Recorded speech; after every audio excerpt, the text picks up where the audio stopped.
kera Imana yavuganiraga na basogokuruza mu kanwa k'umwana mu kanwa k'abahanuzi, ariko muri iyi minsi y'imperuka Imana iravuganira natwe mu kanwa k'umwana wayo, ari we muragwa wa byose, ari we shusho ya kamere y'Imana.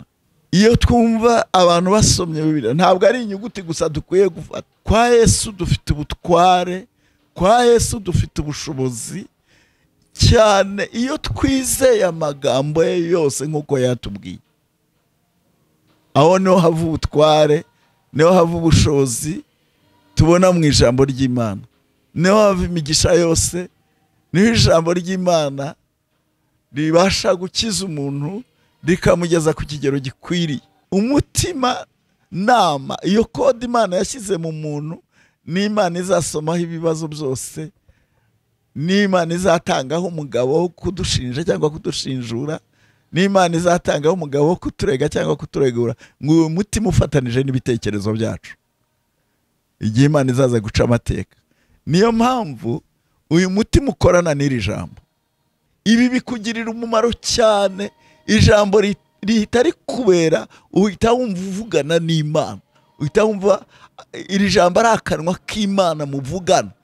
Nicyo gituma icyo rigutegetse gukora uragikora.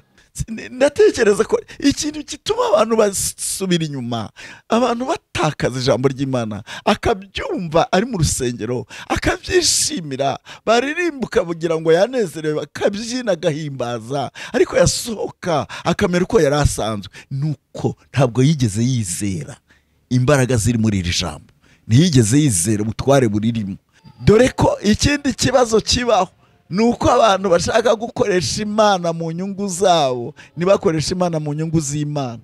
Bakumva, nicyo gituma umuntu avuga ngo, ukumva umuntu ahamagaye umuntu ngo Imana irashaka kugukorera ibitangaza, irashaka kuguha amafaranga menshi, ariko banza uzanayo wari ufite uyashyira ahangaha. Uko niko benshi baryumvira kuri cano, ariko yaba atakiri kuri cano akayoberwa icyo ryavuze, ntashyire mu bikorwa icyo ryavuze.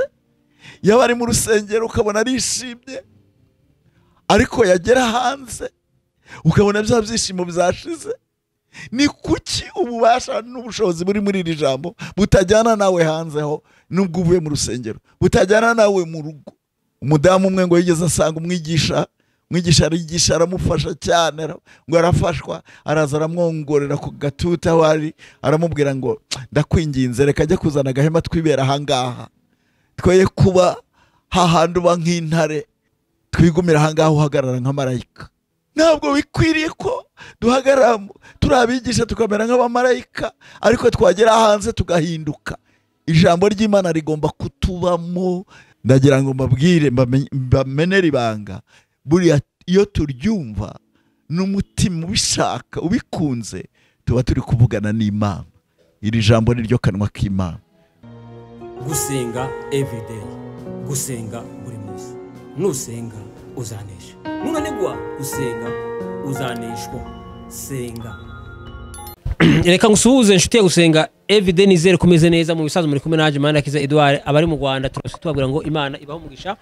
Abari mu Burundi mu inshuti zacu, abari mu biyaga bigari mumva Ikirundi n'Ikinyarwanda n'Ikinyamurenge, mu inshuti za Gusenga everyday, Imana ibaho umugisha.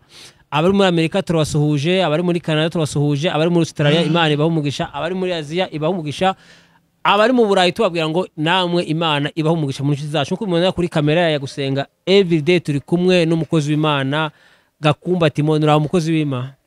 Muraho neza. Makuru yanyu? Turashima Imana. Yego. Imana yaraturinze aho tugeze no kuberayo. Niyo mpamvu mu bibaho byose tugomba gushima. Mwaye ariko ntasho wanazitambutsa, kuko umaze iminsi urimo uragenda hirya no hino. Ubu n'umwanya natekereza ko haba ari ubwa mbere nyuma y'ahantu maze iminsi urimo uranyura ko watanga n'intasho. Ntashyo ndazifite nyinshi, kuko Imana yankinguriye umuryango maze iminsi mu burasirazuba,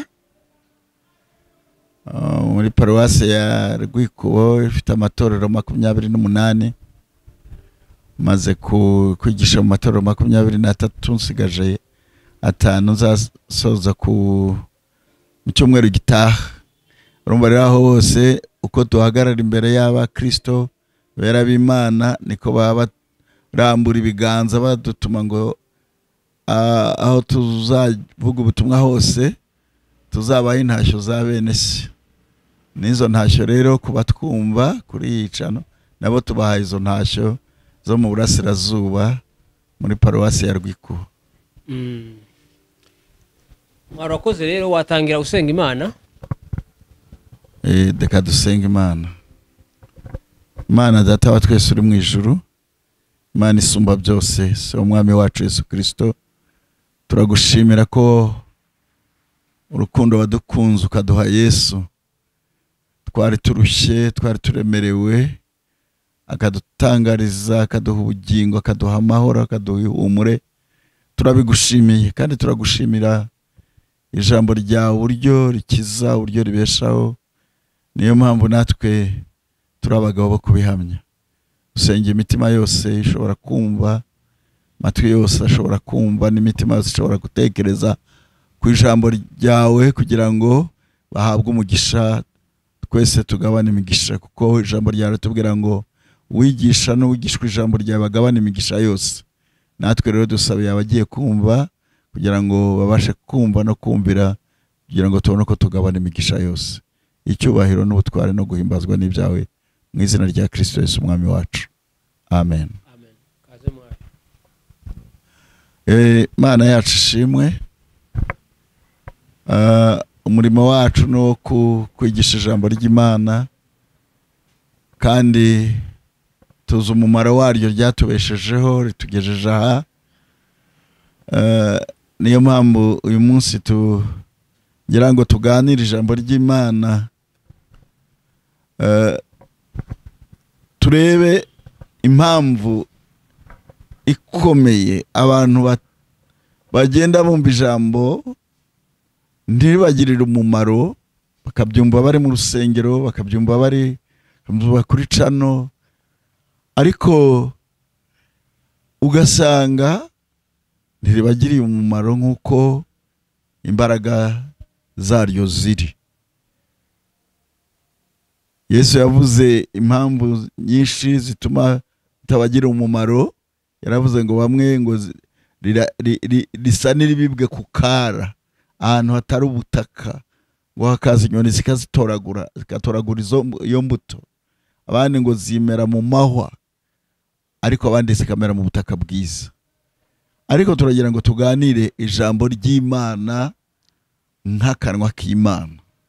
Uyu munsi nicyo numva, niyo ntego mfite, kugira ngo abumva ijambo ry'Imana bamenye, basobanukirwe imbaraga ziririmo, ubutware buririmo, ubushobozi buririmo.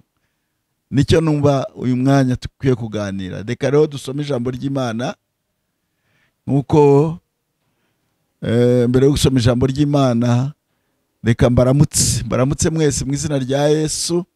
Abanyumva bose, nitwa Gakumba Timone Augustin, ndabaramukije mu izina rya Yesu Kristo umwami wacu, kandi ndabakunda. Mbifuriza umugisha wo mu ijambo ry'Imana, kuko iyo tubashyira ijambo ry'Imana duhabwa no ku migisha iba mu ijambo ry'Imana. Iyo abantu bateshutse muri iri jambo, baba bateshutse no ku migisha yo mu ijambo ry'Imana, kubera ko Imana ntishobora guha umugisha ibyo yarangije guciraho iteka. Iyo dukoze ibiri hirya y'ijambo ry'Imana bitemerwa n'ijambo ry'Imana, tuba twivukije imigisha yo mu ijambo ry'Imana. Ndabifuriza rero umugisha wo mu ijambo ry'Imana. Imana ibahe umugisha. Reka dusome ijambo ry'Imana mu rwandiko rw'Abaheburayo. Turasoma igice cya mbere, rwandiko rw'Abaheburayo igice cya mbere, turasoma umurongo wa mbere tugeze n'umurongo wa 4. Turasoma mu izina rya Yesu. Abaheburayo igice cya mbere guhera ku murongo wa mbere. Titre haravuga ngo icyubahiro Yesu arusha abamarayika. Kera Imana yavuganye na basogokuruza mu kanwa k'abahanuzi mu bihe byinshi no mu buryo bwinshi. Naho muri iyi minsi y'imperuka yavuganiye natwe mu kanwa k'umwana wayo, uwo yahishuriweho kuba umuragwa wa byose, ari we yaremesheje isi. Uwo kuko ari ukurabagirana k'ubwiza bwayo n'ishusho ya kamere yayo, kandi akaba ari we aramiza byose ijambo ry'imbaraga ze, amaze kwezwa no gukuraho ibyaha byacu, yicara iburyo bwikomeye cyane yo mu ijuru. Umurongo wa 4, amaze kurusha abamarayika icyubahiro, nk'uko n'izina yarazwe riruta ayabo. Amen. Amen. Imana ishimwe. Ntabwo twasoma ibintu byinshi, ariko ndagira ngo tubanze dusobanukirwe ko Yesu Kristo ari we jambo ry'Imana. Mu butumwa bwiza bwa Yesu Kristo bwanditswe na Yohana mu gice cya mbere n'umurongo wa mbere kugeza uwa 4, naho hatwereka ko Yesu Kristo ari we jambo ry'Imana, kandi nawe yahoranye n'Imana, nawe ubwe n'Imana. Mu byaremwe byose nta na kimwe kitaremwe nawe. Niyo mpamvu rero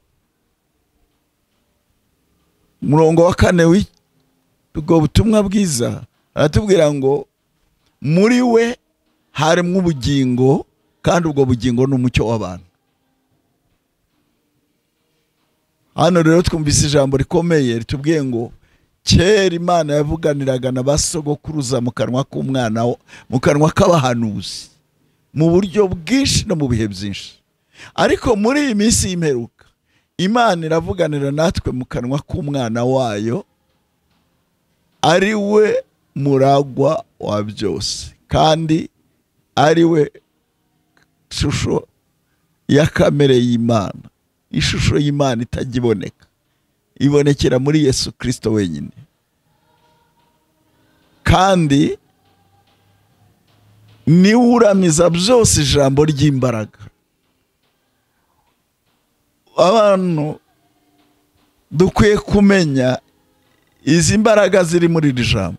Akanwa, iyo twumva abantu basomye Bibiliya, ntabwo ari inyuguti gusa dukwiye gufata, ntabwo dukwiye kubifata nk'inyuguti, ko na Yesu ijambo yarihaye agaciro.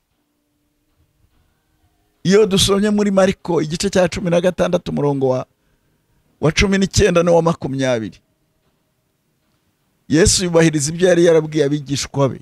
Yarabwiye ngo hasigaye umwanya muto, abisi ntibaye bakimbona, ariko mwebwe muzambona. Nabo ntibahise basobanukirwa icyo ababwiye, ariko ubwo bamaraga kuganira, maze kubaganiriza yenda gutandukanywa nabo, muri Mariko 16 umurongo wa 19 no wa 20, ngo yaratandukanijwe nabo, aragenda yicara iburyo bw'Imana, abo barasohoka bajya kubwiriza ijambo ry'Imana. Umwami Yesu aragaruka nk'uko yabibasezeranije, ngo ari kumwe nabo, abafasha, akomeresha ijambo, ibimenyetso bigendana naryo. Muri iri jambo hari ibimenyetso bigomba kugendana naryo iyo turyizeye. Umuririmbyi yaririmbye indirimbo ikomeye cyane mu gice cya 3 cy'indirimbo ya 28 mu ndirimbo z'agakiza. Yaravuze ngo kwa Yesu dufite ubutware, kwa Yesu dufite ubushobozi cyane iyo twizeye amagambo ye yose nk'uko yatubwiye. Aho niho hava ubutware, niho hava ubushobozi tubona mu ijambo ry'Imana, niho hava imigisha yose, niho ijambo ry'Imana ribasha gukiza umuntu rikamugeza ku kigero gikwiriye. Imana ishimwe. Imana yavuganye na basogokuruza mu kanwa k'abahanuzi, ariko muri iki gihe turimo, mu gihe cy'iminsi ikomeye y'imperuka, Imana ibona ko ikwiye kuvuganira natwe mu kanwa k'umwana wayo. Iri jambo rero tuba turi kumva Imana ivuga, tuba tukwiye kumva umuntu ahagaze hari, ariko twe tukumva kabiri, akavuga rimwe tukumva kabiri, tukumva uvuga ariko tugatega n'amatwi y'umutima, uko ubusobanuro umwuka wera agenda akomeza kuduha muri iri jambo, imbaraga ziva muri iri jambo, nibwo buryo turyakiramo. Jye maze gukizwa nahishuriwe ibi bintu, numva nkajya mu rusengero, nataha ngatira Bibiliya, numvaga muri iri jambo harimo imigisha yose, imbaraga zose, ubutunzi bwose. Niko ryizera na bugingo n'ubu ndaryizera. Iyo ndimo ndyumva ndatuza cyane, ngatega amatwi kugira ngo hatagira icyo umwuka ashaka kumpishurira muri iri jambo kikancika. Umuntu ashobora guhagarara, ariko ubusobanuro umwuka wera atanga ni bwiza cyane. Aha niho hava imirasire. Iri jambo ribamwe imbaraga zikomeye. Umwanditsi w'Abaheburayo mu bice 4:12 yaravuze ngo ijambo ry'Imana rifite imbaraga kandi rifite ubushobozi, aho ngo rifite ubugi buruta bw'inkota zose, ribasha kugabanya umwuka n'ubugingo, rikagabanya amagufwa n'imisokoro, rikabanguka kumenya ibyo umutima wibwira ukagambirira. Nta wundi. Uyu muntu uhagaze imbere yacu, jye mpagaze imbere, ntabwo namenye ibyo umutima wawe wibwira ngo ugambirire, ariko iri jambo mvuga kubera ko rishorewe n'imbaraga z'Imana, kubera ko ari akanwa k'Imana, niryo ribasha kurondora umutima, rikamenya ibyo umutima wibwira ukagambirira.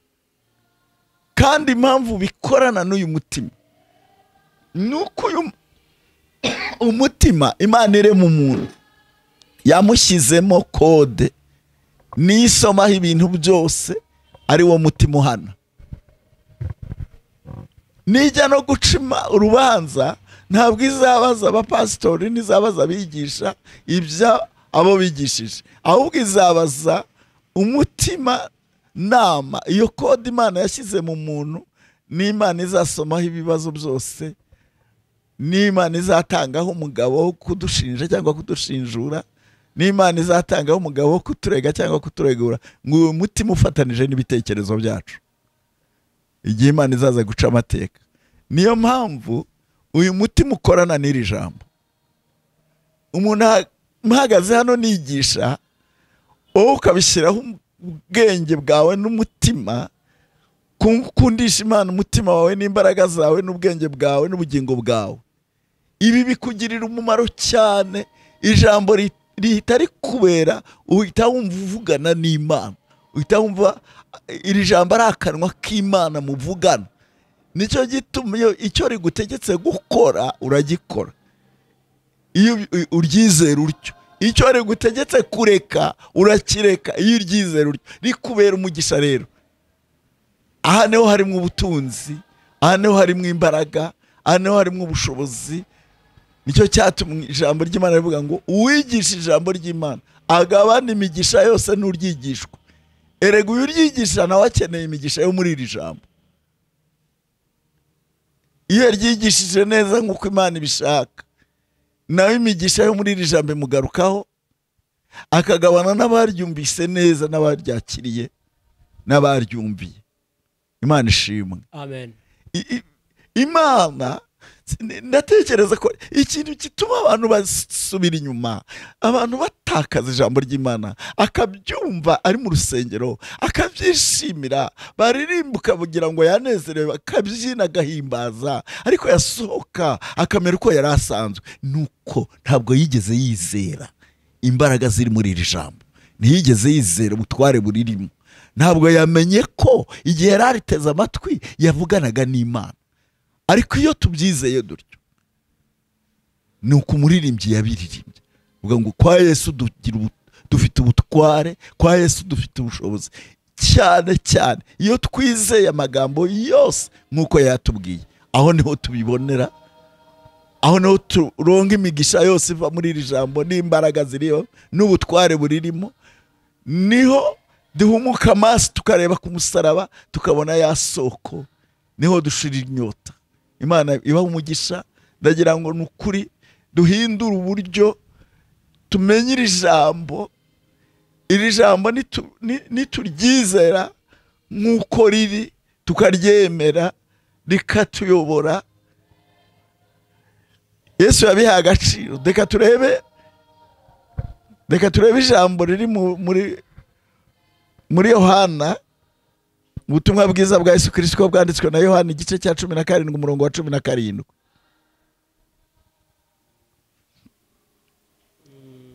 Ni isengesho rya Yesu ry'ubutambyi, arimo asabira abantu, asaba n'Imana icyagirira abantu umumaro, ndetse yagura isengesho akareba ngo saba bonyine nsabira, ndasabira n'abandi bazanyizezwa n'ijambo ryabo.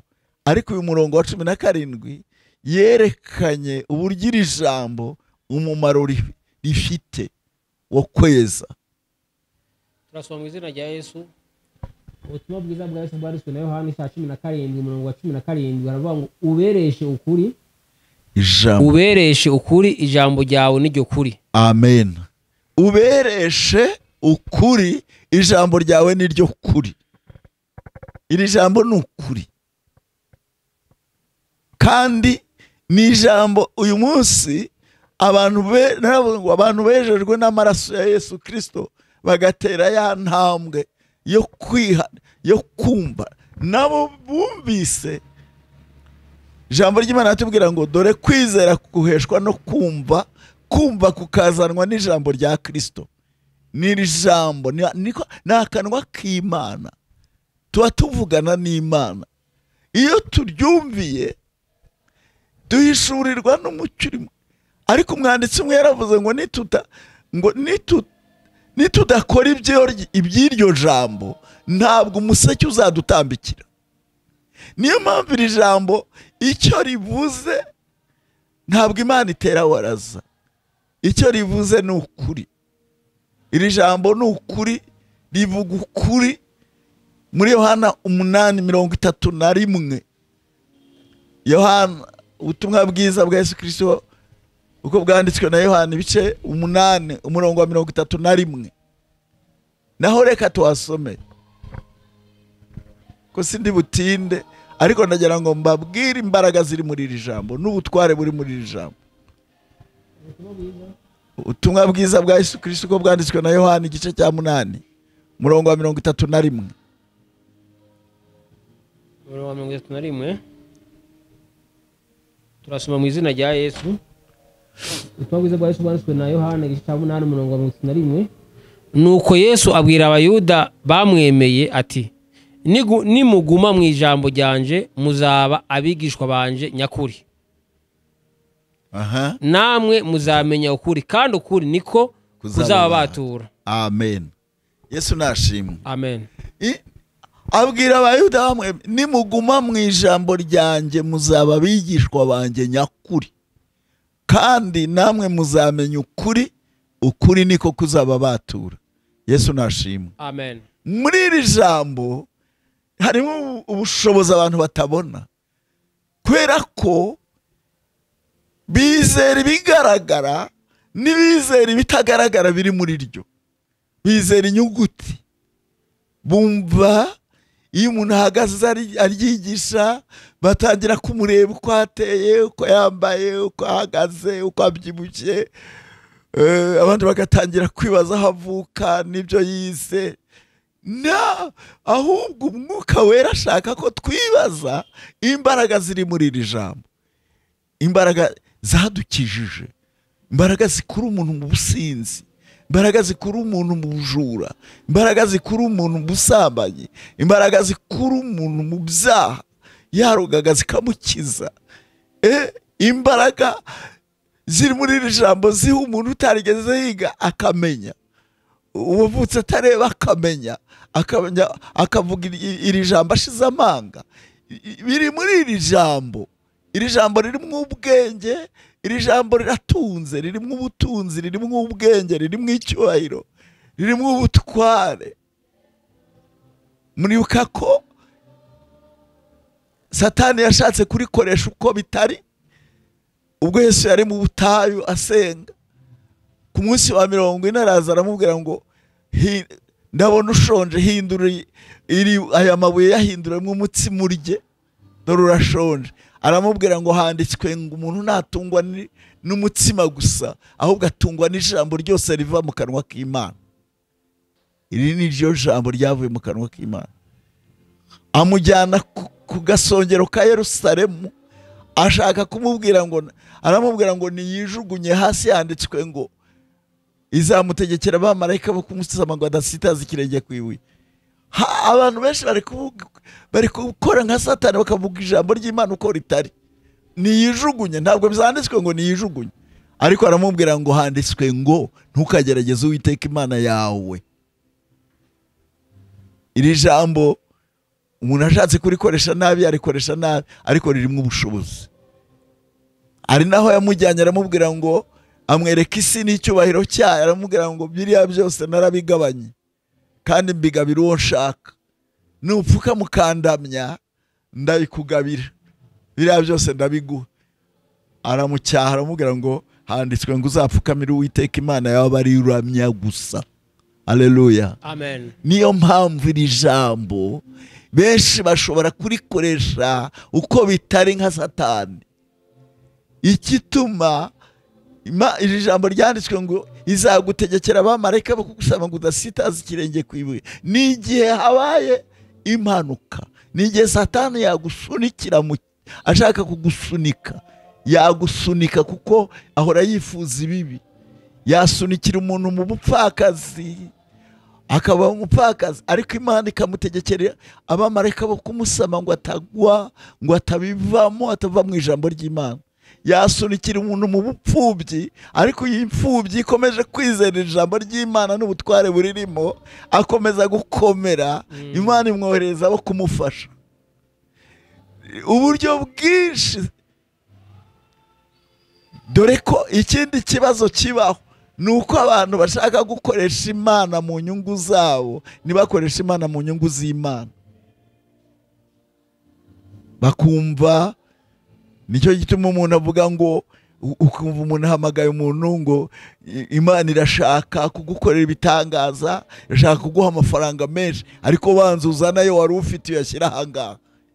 Ibyo rwose ni ugukoresha Imana mu nyungu zawe, ariko si ugukoresha Imana mu nyungu zayo. Ni byiza ko tumenyekanisha iri jambo kandi tukerera ubutware n'ubushobozi buririmo. Yakobo yaravuze ngo umuntu wumvira ijambo ntakora ibyaryo, ngo abameze nk'umuntu wirebera mu ndorerwamo yasohoka akiyoberwa. Uko niko benshi baryumvira kuri cano, ariko yaba atakiri kuri cano akayoberwa icyo ryavuze, ntashyire mu bikorwa icyo ryavuze. Yaba ari mu rusengero ukabona arishimye, ariko yagera hanze ukabona bya byishimo byashize. Ni kuki ububasha n'ubushobozi buri muri iri jambo butajyana nawe hanze ho, nubwo uvuye mu rusengero, butajyana nawe mu rugo? Umudamu umwe ngo yigeze asanga umwigisha arigisha, aramufasha cyane, ngo arafashwa, araza aramwongorera ku gatuta wari, aramubwira ngo ndakwinginze reka ajya kuzana agahema twibera ahangaha, twoye kuba hahandi uba nk'intare, twigumira ahangaha uhagarara nka marayika. Ntabwo bikwiriye ko duhagarara turabigisha tukamera nk'abamarayika, ariko twagera hanze tugahinduka. Ijambo ry'Imana rigomba kutubamo, tukaribyumva mu rusengero, tukarisohokana hanze, tukaryinjirana mu rugo, tukariryamana, tukaribyukana. Imbuto zose zikera z'iryo jambo, ubushobozi bw'iryo jambo bukatugumamo. Ntabwo ari umuyaga utumuka, oya, ni imbaraga zikiza, ni imbaraga zibeshaho, ni imbaraga zihindura, ni imbaraga zibamwo ibihe byose. Ntabwo Imana ari umutubuzi, ibyo yavuze no kubikora izabikora. Imana ntijya ibeshya, Imana si umuntu ngo ubeshye, Imana si umuntu ngo yivuguruze, ibyo yavuze no kubikora izabikora. Ijambo ry'Imana rero ni ijambo rikiza, cyane cyane abaryakirana umutima ukunze, abaryakirana umutima unyuzwe, bakanyurwa naryo bakaryumvira. Muribuka abasomi ba Bibiliya, muribuka Petero ubwo yazaga kwa Koruneliyo. Koruneliyo yarasenze, agira ubuntu bwinshi mu buryo bwo gushakisha Imana, ayishakisha umutima yose, ashyiraho ibihe byo gusenga, agira ubuntu bwinshi, atahari nabona Imana, ariko Imana iramwiyereka. Umunsi umwe marayika amanutse mu ijuru, amusanga hari amasengero saa 9, ntabwo yigeze amubwira ikindi, yaramubwiye ngo gusenga kwawe n'ubuntu bwawe byageze mu ijuru, none tuma kuri Petero Yopa. Petero nta kindi cyari kimuze, kwari ukugira ngo amubwire ijambo. Araza ararivuga, avuga ijambo, asanga imitima yabo yagutse, bararikunze, bararishaka, barifitiye inzara n'inyota. Akirivuga bose buzura umwuka wera, kandi bari abanyamahanga. Imana ishimwe. Niyo mpamvu rero iri jambo rigirira umumaro umuntu ufite inzara n'inyota. Niko Yesu yabivuze ari kuri wa musozi dusoma muri Matayo 5, yaravuze ngo hahirwa bafite inzara n'inyota byo gukiranuka, nibo bazahazwa. Iyo twumvise iri jambo tukarigirira inyota, tukarigirira inzara, niho hava imbaraga zidutera gukora ibyo iri jambo rishaka, kandi niho hava imbaraga zo kureka iby'iri jambo riturekesheje. Iri jambo ryakijije abari abamaraya barakira, baba abantu bazimu bafite ubuhamya, rikiza abari abajura, uyu munsi ni bazima, abakozi b'Imana. Nta wundi, inkoni ntizabakijije, umunyururu ntiwabakijije, ariko iri jambo ryarabahinduye. Imana ishimwe. Amen. Ndagira ngo mbabwire, mbamenere ibanga, buriya iyo turyumva n'umutima ubishaka ubikunze, tuba turi kuvugana n'Imana. Iri jambo ni ryo kanwa k'Imana. Naha Imana yabishyize, naha Imana yemeye ko turyumva. Nicyo cyatumye ihamagara biza n'abatarize, ariko mu rwandiko Pawulo yandikiye Abakorinto rwa mbere ngo ubwenge bw'Imana bwategetse ko abisi batazaheshwa kumenya Imana n'ubwenge bw'isi, ngo ahubwo Imana yishimiye gukirisha abayizera ubupfu bw'ibibwirizwa. Ibyo abandi bita ubupfu, ariko ibibwirizwa birimo imbaraga zikiza, birimo imbaraga zibeshaho, birimo imbaraga zihindura. Imana ishimwe. Ihumugisha ababwiriza butumwa bwiza, ihumugisha ababwiriza butumwa babwiriza babikunze, bashaka ko Imana ihabwa icyubahiro, ko izina ryayo rishyirwa hejuru. Kuko Pawulo yavuze ijambo rikomeye, yandikira Abafilipi mu gice cya mbere umurongo wa 15, aravuga ngo bamwe bavuga ibya Kristo babitewe n'ishyari, abandi bakabivuga babitewe no kwirema ibice, ngo ariko abandi babivugishwa n'umutima ukunze. Abo babivugishwa n'umutima ukunze nibo bazi imbaraga, nibo bazi umumaro w'iri jambo. Imana ibaha umugisha, Imana ibagirire neza. Amen. Ntabwo twakomeza, ariko nimutekereze kuri iri jambo, muriha agaciro, rigira ubutware mu mitima yanyu, rigira ubushobozi. Mujye mwicara n'umutima ukunze, mwumve ko ari akanwa k'Imana, ko ari Yesu muri kuvugana. Niyo mpamvu ajya amanuka akarikomeza. Ntabwo ryavugwa adahari. Araza nubwo mutamubona, araza nubwo amaso y'umubiri atamubona, ariko Imana iguhishuriye wabona ko yaje gushyigikirira ijambo, adufasha, akomeresha ijambo ibimenyetso bigendana naryo. Imana ibaha umugisha mu izina rya Yesu. Mwari mbere y'uko usenga watanga nimero umuntu yakwifuza kukuvugisha, kukugisha inama, nk'umukozi w'Imana umaze imyaka myinshi, umuntu yakwifuza kugisha inama, wamuha adresse. Reka dutange nomero zacu. Nitwa Gakumba Timone Augustin nkuko nabibabwiye. ndi Kigali, ni Kigali aho bita mu Izindiro. Ni inomero zanjye washakaho, nitwa inomero zanjye za MTN ni 078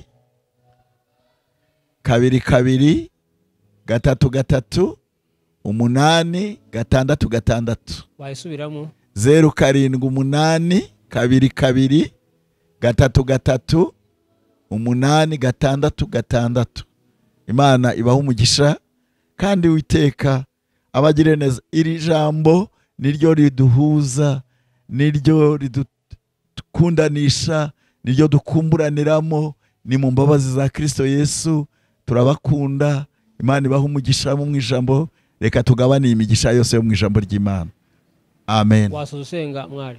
Reka dusenge Imana, dusabire iri jambo. Agatsinda ryaratunganijwe, ryaravugutiwe karindwi. Ntabwo ari ryo dusengera, turasengera imitima iryumva. Turasenga ubwacu ngo Imana ituhe kurivuga dushize amanga, tugasengera imitima iryumva kugira ngo iyo mitima ihabwe umugisha. Ariko iyo usomye Zaburi ya 12 umurongo wa 7 dusanga iri jambo ryaravugutiwe, ntabwo ryirirwa risengerwa, ryo riratunganijwe. Mana turagushimiye, Uwiteka turaguhimbaje, tuguhaye icyubahiro kuko ugikwiriye. Dusabiye imitima yose yumvise iri jambo, abazasoma, abazareba kuri cano bakamvira ijambo, uzabaha umugisha, ujye ubaha imbaraga zo kuryumva no kuryumvira, kugira ngo umuseke ubatambikire, umuseke ubamurikire, umucyo ubamurikire wo muri iri jambo. Ijambo ririmo umucyo, ijambo ririmo imbaraga, ijambo rishobora kweza rigakuraho ibizinga byose twatewe n'umubi. Reka rero ijambo turiho agaciro Data, ridutere kuguma muri Kristo, na Kristo agume muri twebwe. Kandi iri jambo Mwami rikomeze kutubera impamba izatugeza mu bwami bwawe Kristo. Turagushimiye, turaguhimbaje, tuguhaye icyubahiro. Abazareba kuri cano bazabona umugisha, kandi n'abakora iyi mirimo yose babona umugisha. Mwami, natwe twese tubona umugisha, tubagirireho umugisha, namwe mutubonereho umugisha, kandi iyo migisha ikomeze tuzabane no mu bwami bwawe. Nifuza cyane abo nabwirije ntabareba, umunsi umwe ko nzababonera mu bwami bwawe. Mwami, ndagushimiye kubyumvise. Icyubahiro nigikomeze kubicyaye mu izina rya Yesu. Amen. Abakozi mukozi, reka tugushimiye tukubwira ngo Imana iguhe umugisha. Reka dushimire n'umuntu yarakwirikiranye ibiganiro byacu, yabanye natwe ibiganiro gitange, tubwira ngo nawe Imana iguhe umugisha. Reka dushimire umuntu uzubana natwe buri munsi, reka dushimire umuntu yakanze subscribe, reka dushimire umuntu ufata ibiganiro akabishara cyangwa akabiparata, tubwira ngo nawe Imana iguhe umugisha. Ikiganiro nawe ubutaha. Shalom shalom. Gusenga everyday, gusenga buri munsi. Nusenga uzanesha, nunanigwa gusenga uzaneshwa. Senga.